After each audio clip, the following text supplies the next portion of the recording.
காஞ்சிபுரம் சும்மா குலுகிச்சா அந்த சத்தம் தமிழ்நாட்டுக்கு கேட்டிருக்கமுல்ல. அப்பா வந்துட்டியா? சூப்பர். கூட்டத்துல உங்க அண்ணன் பேசுறதை கவனிச்சியா? ஏன்டா விஜய தொட்டோம்னு ஃபீல் பண்ணுவீங்க நீ?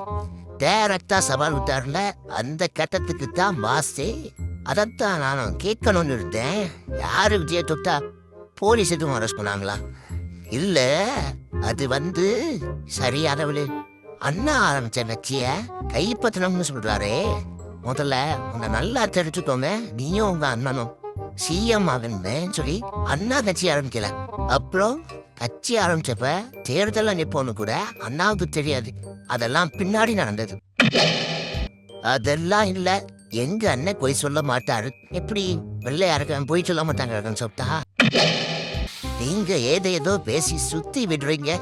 சரி விடு. 2026 ஆட்சியை பிடிக்கணுமா? 234 வேட்பாளர்கள் வேணும். அவங்க வேட்பு மனுவை தேர்தல் ஆணையம் ஏத்துக்கணும். அதுக்கப்புறம் எலெக்ஷன்ல நிக்கணும். நிக்கிறவங்களுக்காக உங்க அண்ணன் பிரச்சாரம் பண்ணணும். அதுவும் மக்களை போய் நேரடியா சந்திக்கணும்.